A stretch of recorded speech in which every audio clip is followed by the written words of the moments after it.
ከ2030 ጋር ቆንጆ ቆይታን እያደረጋችሁ ነው የምትገኙት። አሁን የመጨረሻው ፕሮግራማችን ላይ ደርሰናል። የ2030 ፖድ ማለት ነው። ትርሃሳ ጽባ ቆንጆ ሀሳብ ይዛ እንግዶቿን ይዛ ትጠብቀናለች። ወደዛው እንለፍ። 2030 ፖድ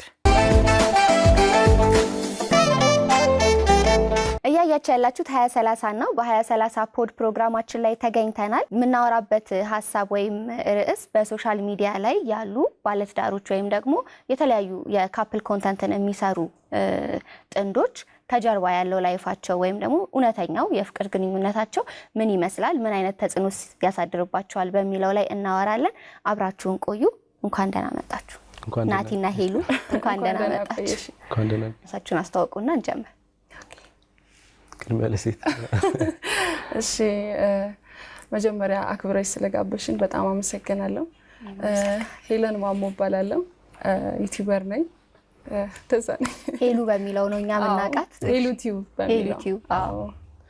እኔም ስሜ ናትናኤል ወጋሶ እባላለሁ፣ ዩቲዩበር ነኝ። ናቲ ቲዩብ የሚለው ታወቀለው። አንድ ነገር እዚህ ጋር ማለት የምፈልገው ድራማ ነው እውነተኛ ላይፍ አይደለም ይላል ብዙ ሰው። እኔ አላልኩም። የእናንተን ከእናንተ አፍ እንስማው እስቲ። ድራማ ነው አዎ ይላሉ። በጣም ብዙ ሰዎች ናቸው የሚሉት። ኢቭን አስቁመውን ራሱ እውነት ነው እናንተ ግንኙነታችሁ እውነት ነው ምናምን ይላሉና አዎ በጣም ብዙ ሰው እንደዛ ነው የሚለው። ግን አዎ እውነት ነው። እውነቱ ነው። ያው እዛ ጋር የምታሳያቸው ነገሮች ሊኖሩ ይችላሉ። ከዛ አንጻር ተነስተው ነው ሰዎች ድራማ ነው ምናምን የሚሉትና አንዳንዴ የምትሰሪያቸው ነገሮች ያው ሶሻል ሚዲያ ላይ አንዳንዴ ሰውን ለማዝናና የምታደርጊያቸው ነገሮች ይኖራሉ እና ከዛ አንጻር ተነስተው ላይፋቸው ራሱ ድራማ ነው ምናምን ይላሉና ሪልም አለ ፌክም ሊኖር ይችላል። ያው ሶሻል ሚዲያ ሁሉም እውነት ነው ማለት አይቻልም እና ፌክም ሊኖር ይችላል፣ እውነትም ሊኖር ይችላል። ብቻ ዋናው መመልከት ነው። ግን ድራማ አይደለም። እሺ እንደዛ አይደለም። እሺ ያው ሚዲያ ላይ የወጣ ጓደኝነት በጣም ስትራግል አለው፣ በጣም እንትን አለው እና በዛ መሃል ምናምን ነገር ኮሽኳ ሲል ምናምን ነገር ስለሚያዩ እውነቱ ላይ አይመስላቸውም ምናምን ይሄን ያክል አይሄድም ድራማ ምናምን ነገር እውነት ለማለት ላይክ ወደ ስንት አመት ነው አሁን? ወደ ኦልሞስት 4 አመት እየመጣኩ ነው።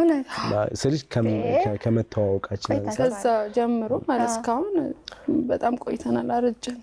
ግን እንዴት ነበር? እስኪ መጀመሪያ ያው እንግዲህ እናንተን በደንብ የማያውቃችሁ ሰው ሊኖር ስለሚችል መሀል ላይ የተፈጠረውን ብሬክአፕ ወይ ደግሞ ያንን ጋፑን 2 አመት ውጭ ሀገር ሄዶ የቆየበትን ምናምን ወደ በኋላ እናነሳዋለን። ግን ከትውውቃችሁ አንስቶ መጀመሪያ ስትተዋወቁ እንዴትና የት እንደተዋወቃችሁ ንገሩን። ሄሊ አንቺ ጋር እንዴት መሰለሽ? እኔ ያው አርባ ምንጭ ነው እድገቴ። ለሆነ ጊዜ ወደ ወላይታ መጣውና አያቴ ጋር እዛ ነበር ትምህርት የጀመርኩት ምናምን። ከዛ በኋላ እዛ እንደጨረስኩ ሶሻል ሚዲያ ላይ ምናምን መምጣት ጀመርኩ ማለት ነው እና እዛ ላይ እንቀሳቀስ ነበረ። ከዛ በኋላ ናቲ ጋር እንግዲህ አጋጣሚዎች ናቸው አገናኙን ማለት ይቻላል። ናቲ ከዛ በፊት ሶሻል ሚዲያ ላይ ታየኛለህ አይደል? ሶሻል ሚዲያ ላይ እኔም ሶሻል ሚዲያው ላይ ነበርኩኝ። ትሰራ ነበር? በሌላ ኮንቴንት ሌላ ነገር ላይ ነበር የምሰራው እና ሶሻል ሚዲያ ላይ አቃት ነበረ። ልንተዋወቅ በጣም ቀርቦ ያለው። ከዛ በፊት ግን አንዴ የሆነ ቦታ ላይ ከሰው ጋር አይቻት ነበረ መንገድ ላይ ማለት ነው። መንገድ ላይ ኦኬ። ካፌ ላይ ማቀው ሰው ነበረ። ኦኬ ነው። ከማቀው ሰው ጋር ነበር ያዩት። ከዛ በሷ አማካኝነት ምናምን ነገር ሄድክ? በሷ አማካኝነት ሄድኩኝ ማለት ነው። እሺ ለመጀመሪያ ጊዜ እንደውም በቪዲዮ ነው ያየችኝ እሷም እኔን እና ከዛ በኋላ ኢግኖር ገጨችኝ፣ አባረረች። እንዴት ነው? ቆይ ባንዴ ተቀበልኩት። የሆነ ነገር ያልነገራችሁ እየተሸፋፈነ ነገር እንዳለሽ እየተሰማኝ ነው። እንዴት መሰለሽ? አሁን ይሄ ያገናኘን ልጅ ማለት ነው የሱም የኔ ጓደኛ ነው። ኦኬ። እና ያው እሱ ከዛ በፊት ይሆናል ስሜት ምናምን ነበረው። እኔ ያው አላውቀውም ምንም አውቀው ነገር የለም እሱና ያው እሱ መጥቶ በሱ አማካኝነት መጥቶ ባንዲ ነው ወደዛ ወደ ፍቅር ምናምን ይገባ። ወዲያው ነው በቃ ፍቅር ጥያቄ አቀረበ። ከዛ ይሆንም አልኩ ነው ደግሞ ማለት ነው። እሺ ትንሽ አልፍቻለሁ። እሺ ብዙ ነው የለፈውት እና እንዳያመልጠኝ ብላ ያስኩት ብስቱን አየው። ጸባዩ ደግሞ በዛ ላይ አሪፍ ነው። ከዛ በቃ ያው አላ ጓደኞቼ ራሱ ገፋፉኝ ይሄማ እንዳያመልጥሻል። እሺ ከዛ በኋላስ እንዴት ነበረ የቀጠለው ግንኙነታችሁ? ምን ያክል ጊዜ እሱ ውጪ ከመሄዱ በፊት ምን ያክል ጊዜ ቆይታችሁ? 2 ዓመት ቆይታችኋል እዚህ? ኦኬ። ከዛ በኋላ እንደገና 2 ዓመት ደግሞ በዲስታንስ? ከዛ በኋላ 2 ዓመት ያክል በቃ አብረን ነበርን። በጣም አሪፍ ጊዜ ነው ያሳለፍነው የሆነት። መጨረሻ ላይ ግን ይሄ ልክ እሱ ሊሄድ አካባቢ እሱ ከባድ ነበር። እሱ ሞመንት ነው እንዴት እንዳሳለፋችሁ እና ግዴታ ነበር ወይ መሄዱ? አዎ መሄዴ በእርግጥ ግዴታ ነበረ። ያው ግዴታ አይባልም ግን ላይፍ ያው ኑሮን በሚለው ነው ለመቀየር። እና የረጅም ጊዜ ፕሮግራም ነበረ እና በጣም ከባድ ጊዜ ነበረ ለኔም ለሷም በጣም ከባድ ጊዜ ነበረ። ያም ነገር ደግሞ የሆነ በግል ህይወታችን ላይ ሁላ ጫና ፈጥሮብን ነበረ። ግንኙነታችን እስከማቆም ደርሰን ያው ግን በዲስታንስ መቀጠል አትችሉም ነበር ያንን ሪሌሽን? መቼ ነው ኦሬዲ ከሄደ በኋላ ነው ወይስ ወዲያው አይደለም? እሺ ከሆነ ጊዜ በኋላ ነው። ኦኬ አብረን ነበርን። ያው ከዛ በኋላ መሀል ላይ ደግሞ አንዳንድ ነገሮች ተፈጠሩ። እንዴት ነው ርቀት ላይ ሆነሽ አንዳንዴ ቁጭ ብለሽ ስታወሪ ነው ነገሮች የምትፈቺውና ዲስታንስ ላይ በጣም ይከብዳል። በቃ በስልክ ነው ጭቅጭቁ ምኑ የሚሆነው። በቃ አትረጂም፣ አንቺም ስሜታዊ ትሆኛለሽ፣ ስልክ ይዘጋል፣ እንደዛ ነው የሚሆነው። ግን አጠገብ ላጠገብ ስትሆኚ ቢያንስ ተነጋግረሽ ትፈቺዋለሽ።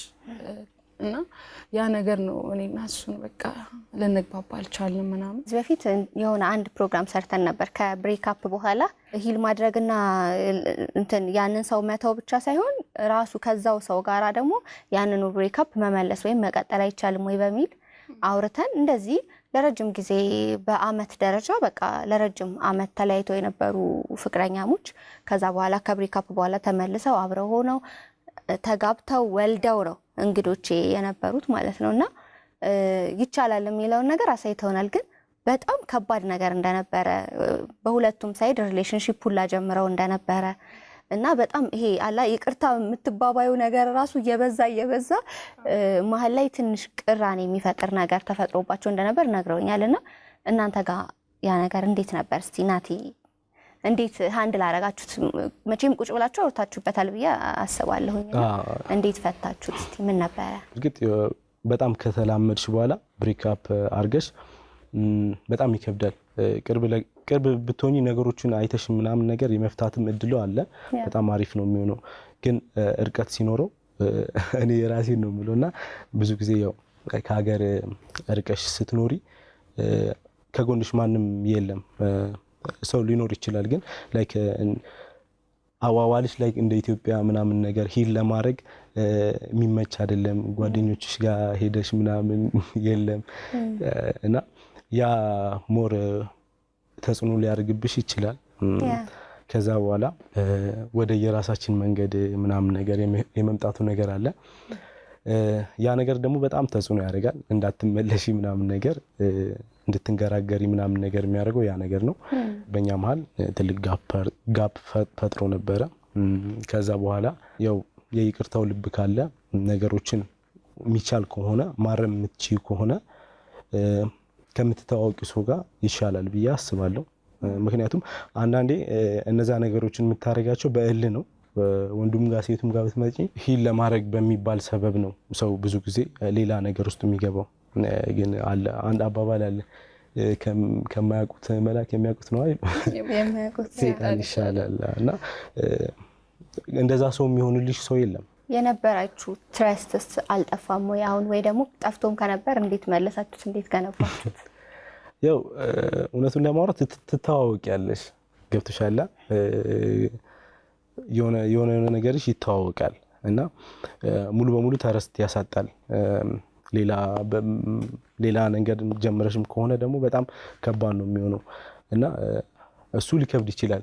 አሁን ሪከቨር ለማድረግ ድጋሚ ለማስነሳት ምናምን ራሱ እኮ የሆነ አመኔታ ስለሚያሳጣብሽ ነው ቀስ ብለሽ ምናምን ነገር እንትን የምትይው እና ያ ነገር በእርግጥ ተረስት ሊያሳጣ ይችላል ምናምን ግን ሞር ግን ትተዋወቂያለሽ ብዬ አስባለሁ ከዛ ሰው ጋር። ሞር ደግሞ እንዴት መሰለሽ እውነተኛ ስሜት ሲኖርሽ ከዛ ሰው ጋር በደንብ ከተዋወቅሽ ነገሮችን ለመመለስ አይከብድም ብዬ ነው ማስበው።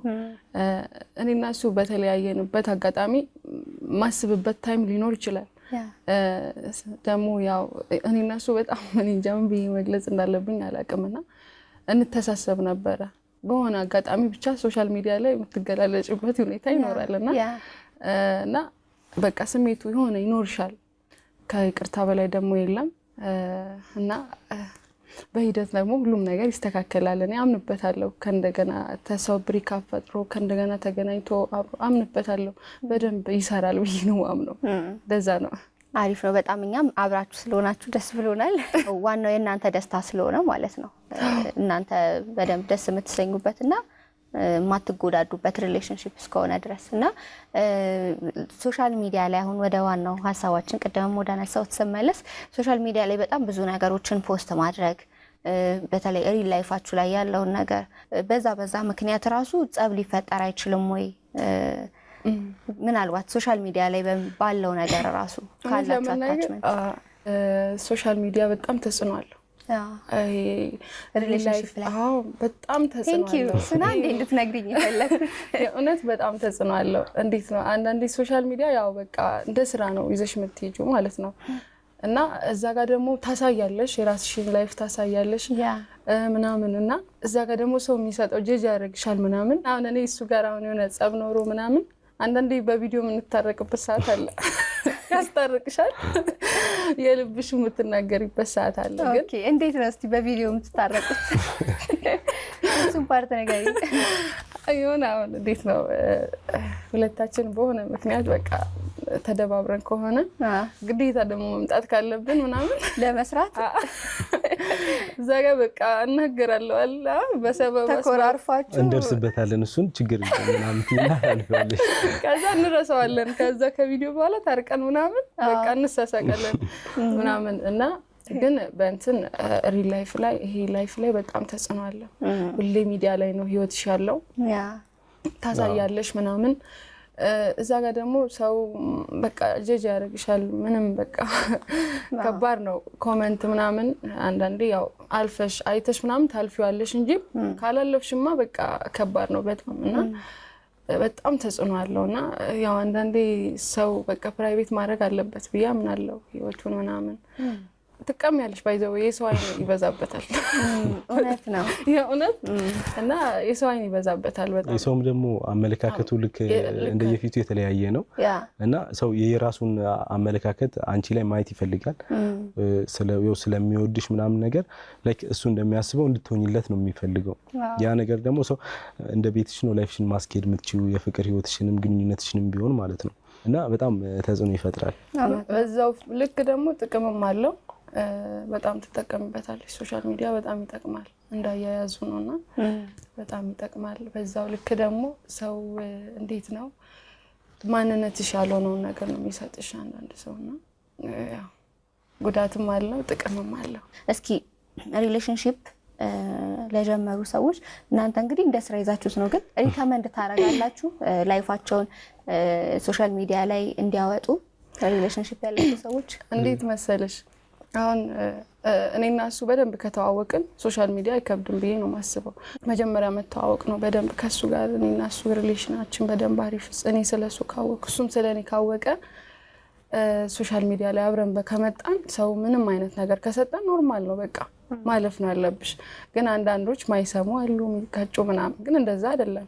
በቃ ይሄ ሶሻል ሚዲያ ስትመጪ እኮ ሁሌ ጥሩ ነገር መጠበቅ የለብሽም እና እኔ ሪኮመንድ አደርጋለሁ በጣም። በዚህ ሰዓት ደግሞ ሶሻል ሚዲያ በጣም ይጠቅማል ብዬ ነው ማስበው። ፕራይቬት የምታደርጊው ነገር ይኖራል። ከዛ በተረፈ ግን ተጽዕኖም በዛው ልክ አለ። ደግሞ ሞር አሁን ላይ ጥቅም አለው ብዬ ነው ማስበው ሶሻል ሚዲያና። ስለዚህ ያው አስበውበት አመናዝነው በቃ መጀመሪያ እነሱ በደንብ ከተግባቡበት እና ይጠቅማል ብዬ አስባለሁ። እኔ አሪፍ ነው። ግን መጀመሪያ እነሱ ጋር ይቀራል። አንዳንዴ በሆነ ነገር ጥገኛ ሆነሽ ብቻ አይደለም መግባት ያለብሽ። መጀመሪያ ራስሽን የቻልሽ መሆን አለብሽ። ላይፍ ላይም ሊሆን ይችላል። እርስ በርስም ያለሽን ነገር ከጨረስሽ በኋላ ከመጣሽ ላይክ ምንም ነገር አፌክት ላይ ያደርግ ይችላል። እስቲ ሄሉ ምን አይነት ሰው ናት? ንገረን ስለ ሄሉ፣ እኛ ማናውቀውን ፓርት። ሄሉ ለኔ እንግዲህ በጣም ከሁሉም በላይ ምርጥ ጓደኛዬ፣ ቤተሰቤ፣ ብዙ ነገራችንን ሼር የምንደራረገው ላይክ ከጓደኝነት አንፃር ማለት ነው። በተለየ ብዙ ነገራችንን የምንተዋወቀው እና በጣም ደስ የሚለኝ ባህሪዋ በጣም ሞቲቬትድ ነች። ሞቲቬሽን አያስፈልጋትም። የሆነ ፓርት ላይ አላ ላይፍ ላይ ምናምን ነገር እኔ ራሱ የሆነ ነገር እንትን ብዬ ሜዲቴት አድርጌ ምናምን ነገር ራሴን፣ እሷ ግን ላይክ ፉል ታይም ሞቲቬት ናት። በጣም ኢነርጂቲክ ናት። ኢነርጂቲክ ነች። ወጣት የነብር ጣት ነው። በጣም ጎበዝ ልጅ ናት እና በዛ አኳያ በጣም ነው የምወዳት፣ በጣም ነው የማደንቃት። በጣም ለጓደኝነት የምትሆን አይነት ሰው ነች። ታማኝ፣ ሰው አክባሪ እና በቃ ልዩ ሴት ናት። ናቲ ለኔ በቃ እንዴት ነው ልዩ ሰው ነው። በቃ የእውነት ከሱ ጋር ሆኜ ነው ሞር ደስተኛ መሆነው። አብረን በምናሳልፋቸው ጊዜያቶች በእያንዳንዱ ሰዓት በጣም ደስተኛ ነኝ እና በዛውም አኳያ ደግሞ በብዙ መንገድ ያግዘኛል። እሱም እንደዛው ነው። በጣም ሞራል ያለው በቃ እኔ አንዳንዴ እንደው እዝላለሁ፣ እሱ ነው በቃ የሚያነሳሳኝ ምናምንና በቃ በጣም ልዩ ሰው ነው ለኔ። ቅርቤ ነው። በየትኛውም አጋጣሚ ይደርስልኛልና እኔ እንደማስደሰት በየትኛውም አጋጣሚ ጥረት ያደርጋልና እና በጣም ወድሃለሁ፣ በጣም አከብረሃለሁ። ክፉ እንዳይነካ። እስቲ ፍቅር ለእናንተ ምንድን ነው? ፍቅርን እንዴት ትገልጹታላችሁ? ያው ሁለታችሁም ፍቅር የያዛችሁ ሰዎች ናችሁ። ስለዚህ ለዚህ መልስ ትክክለኛውን ሰው ነው እየጠየቅኩ ያለሁት ብዬ አስባለሁኝ። እና በተለይ የመጀመሪያዋን ፍቅር እንደያዛችሁ ያወቃችሁበትን ቅጽበት አስባችሁ ስለ ፍቅር እናንተ ፊል ያደረጋችሁትን ነገር። ይሄን ነገር እኔ አውቀዋለሁ ብዬ አስባለሁ። መጀመሪያ እንዴ ስለያዘኝ እሺ ካንተ ይጀምር። እና ለመግለጽ በጣም ይከብዳል። በቃ እስከ ጥግ ተቻችሎ መኖር እና ላለመቀበል መስጠት፣ የሆነ ነገር ላለመቀበል መስጠት ያምናለው። መስጠትን ማን ነው መቀበልን ሳያስቡ መስጠት ማለት በቃ ያን ነገር እንትን ሳታረጊ መስጠት፣ በቃ ለምትወጁ ሰው ምናምን ነገር ሁሉ ነገር ሽን አሳልፈሽ መስጠት እና በዛ ውስጥ የሚመጣ ደስታ ነው። እና አንዳንዴ ያን ነገር ማጣጣም ማትቺው ሪስፖንስ ስትጠብቂ ነው። ዝም ብሎ መውደድ፣ ዝም ብሎ ለዛ ሰው ደስታ መኖር ለኔ ፍቅር ነው ብዬ አምናለሁ። በጣም አሪፍ አድርጎ ነው የገለጸው። ሄሉ ያንቺ ምን ትያለሽ? ፍቅር ለኔ ማለት አንዱ ለአንዱ መኖር ማለት ነው። ማለት በቃ ራስሽን ያንን ሰው ከወደድሽ ራስሽን አሳልፈሽ መስጠት ነው። ምንም መሰሰት አይጠበቅብሽም። በቃ ወደሽዋል፣ አምነሽ መቅረብ ብቻ ነው ካንቺ የሚጠበቀው። ያ ሰው ግን የሆነ ነገር ካደረገ የራሱ ጥፋት ነው፣ እግዚአብሔር ይክስሻል። አንቺ ግን ከልብሽ አምነሽ ከወደድሽው ካፈቀርሽው ለዛ ሰው መኖር ነው ያለብሽና እኔ አንዱ ለአንዱ በቃ እስከ ጥግ መኖር ብዬ ነው። ለዛ ሰው ደስታን ፈጥረሽ መኖር ማለት ነው። ማስተላለፍ የምትፈልጉት መልእክት በተለይ ለወጣቶች ፍቅር ግንኙነት ሊጀምሩ ላሉ ወጣቶች እናንተ ከስህተታችሁ የተማራችሁትን ይሄንን ነገር ባታረጉ እኛ ተሳስተናል እዚህ ጋር ከዛ ደግሞ በጣም አሪፍ የሆነውን ኳሊቲያችሁን ደግሞ እንደዚህ አይነት ነገር ብታረጉ ይጠቅማችኋል የሚለውን ሪከመንድ ብታረጉ ፍቅር ሊጀምሩ ላሉ ፍቅር ውስጥ ላሉ ጥንዶች። ወደ ፍቅር ስትገቡ እንዴት ነው ይሄ ጥርጣሬ የሌለው ነገር አምናችሁበት ግቡ። ከገባችሁም በኋላ በቃ እንዳልኩሽ መጀመሪያ እንዳልኩሽ በቃ ከልብ ያን ሰው መቅረብ ነው። ይሄ ማስመሰል የሌለበት ማለት ነው። እኔ ሪኮመንድ ማድረግላቸው ገና ወጣት ፍቅረኛ ማቾች ከሆኑ ኖርማሊ ከፍቅር ባሻገር ላይክ እንደ ሀበሻ አሁን ማህበረሰብ በጣም እየጎዳን ያለ ነው። ብዙ ጊዜ ነው የሚባለው ፋይናንሻሊ ምናምን ነገር ሊያለያይሽ ይችላል ብዙ ጊዜ ስለሚነሳ ምናምን ነገርና ሰው መጀመሪያ እሱ ላይ በደንብ መስራት አለብሽ። እሱ ላይ ከሰራሽ በኋላ ለራስሽ ከቤተሰቦችሽ ጋር ያለሽን ጣጣ መጨረስ አለብሽ። ከዛ ከዘለልሽ በኋላ ይሄን ሪሌሽንሺፑን ብታጠናክሪ ሪሌሽንሺፕ ውስጥ ሆኖ ያ ነገር ስለሚቻል ነው የምልሽ። በተለይ ሴቷ ወንዱን እንዲሰራ ስራው ላይ በጣም ፎከስ እንዲያደርግ ብታበረታታው አሪፍ ነው።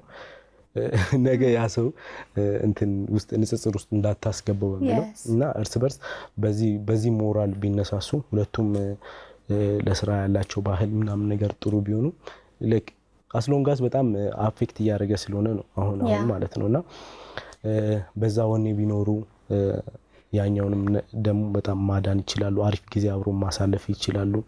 ከዛ በተረፈ